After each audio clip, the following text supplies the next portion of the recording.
Hey everybody, Adam Savage. I am backstage at Cirque du Soleil's show ECHO in San Francisco with Lisa from Wardrobe. Hello. Hello, so nice to see you. So nice to see you.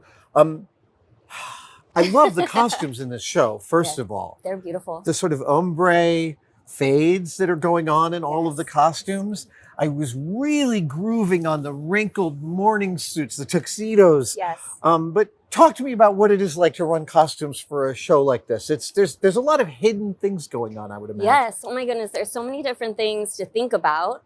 And it's really cool because each of the pieces are basically like sent based on the measurements from headquarters to us, and then we fit everything for the artist here on site. So do you have a set of patterns for every costume and you're running those patterns based on people's measurements? Well, they do in Oh, I see. Okay, yeah. so construction happens Yes. at the home office. Yes, and then they send them here and we have to make all the little adjustments for the functionality and safety of the artist. Well, that's the other thing. It's not just to the fit for them. Right. Yeah. They don't just have to look good. You have equipment built into these costumes. Yeah. Can you walk me through some of the cool pieces? So one of them, these are beautiful. One of the main pieces is the Firefly skirts. Yes. And they have LED lighting here in the skirt. Right. And then we have this look at that complex system here with batteries and wires to power everything. And the design of this was really careful to make sure that none of these pieces can fly out during their routine because they're up in the air spinning around. So that's very cool. So this is, and this must get checked every night before they're going out, right? Before every show. Batteries changing and all of that stuff. Yes.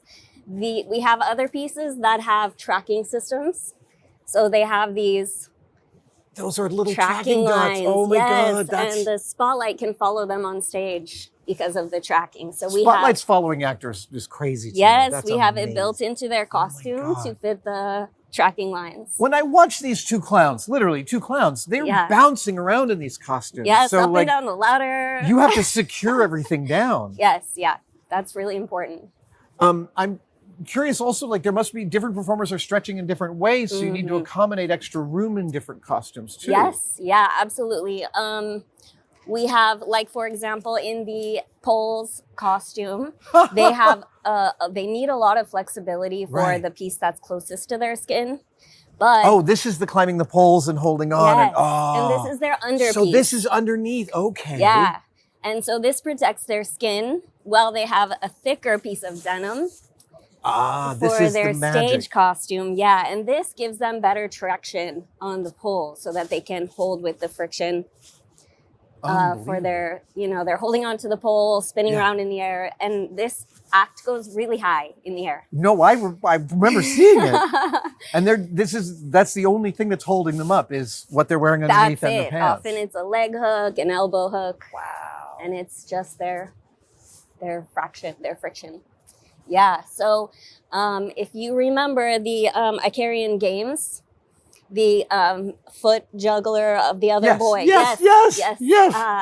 They need padding in certain areas of their costume for places that their feet are going to land. Because they're constantly hitting. So you're building in this padding? Yes. And then, for example, this is one of our human cradle team. And he actually catches a flyer on his shoulders from doing a backflip onto his shoulders. So you can see oh my God, some extra padding up in there. So it's all about the functionality. They have to have extra space for their stretch, their movement. The fabric has stretch to it, but then it's also the safety, of the artists and the technicians that are around them. And the company's printing all this stuff themselves. Yes. That's crazy because all of these colors, every single one of these designs is a banger. I know. They're beautiful. It must be thrilling. I want one of everything. I can imagine. Yeah. I was most impressed that you had people in the first routine of the show jumping around in animal masks, running around a giant set piece. So these animal heads are my favorite part of our wardrobe. So they have a company that does a 3D scan of the artist's head. Oh, no way. And sends it to IHQ. They do the initial assembly of the head and we fit it to the artist. So, because they're in the air spinning around and dropping from each other and their vision is really important, you know, for their safety. So the fit and the vision, everything is really, really key. We have on the inside, if you can see that piece there, that is actually heat molded. This piece back here. Yeah, this one here. Oh, I see. This is heat molded to fit their head properly. So that it sits perfectly and hits them the same every time. Yeah. And they can sometimes turn upside down in some of these masks. These ones here. So there this we go. is, yeah, here. I'll take that. So this is one of the slack wire heads. Oh, the slack wire guys. Yes. And so it's leather. It is leather. You'll see also they have leather pants. Nice. Because originally the these are awesome. The Cube had fire in the bottom for their original performance, but also just on the wire, it's hard wire. It's not soft. So this protects their skin from getting hurt on the wire, but then they also have extra padding in the head. The vision again is really important, but there's extra padding because he does a handstand. That's right. Oh, so this is to allow him to. Yeah, you can see it's even broken in here from that wire. That's incredible. Yeah. It is such a vision watching everyone move around in the animal masks. Just incredible. And it even took me a minute. I was like, how are they seeing? And then I realized I was looking at the structure of their site. And it's so fun when they get their little animal personality on, you know? The little, is that what happens? Yes, it's so fun. The Labrador is just like, and the little frog. She's been out this week, but she's just the funniest little I'm curious. Is this your first show for the Cirque du Soleil? Or it is my first show, yeah. So I'm curious if there's like, what breaks every single show? Is there something that is like, damn it, that thing will never not break? No, every single show, no, definitely not. I feel like these pieces are really built to last. Yeah. They do wear out though. The costumes do wear out. So actually you see our costumes hanging here. Yeah. These are the ones that got washed on Sunday night after our last performance. Okay. And they have to air dry because the way that they're, so the wrinkles, you mentioned I love the wrinkles on those suits. They were actually steam pressed in a press. So you cannot wash. So we cannot dry them in the dryer because they were steamed in a press for like a week or more to get this permanent wrinkle. So now we just have to hang dry them every night.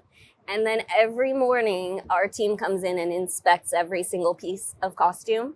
And then we clip it if it has a hole or a rip. If a seam came open, we just clip it. We set them aside. And then that day we do all the repairs. Yeah. We sew up every little thing. How many costumes are in this show total?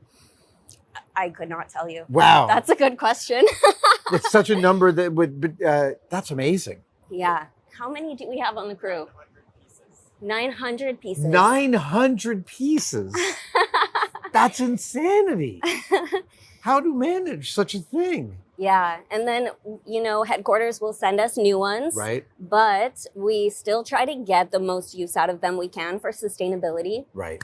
So we repair them as much as we can until we need to move to the new costume. And then if there's a design change, then it throws a whole other wrench in the system. With the old costumes, do they end up keeping them for companies' archives? Do they get auctioned off to fans? They do. I believe we send them back to headquarters and they keep them in archive. Amazing. Yeah, I actually visited AHQ up in Montreal last year and I went in the archive and it's really cool.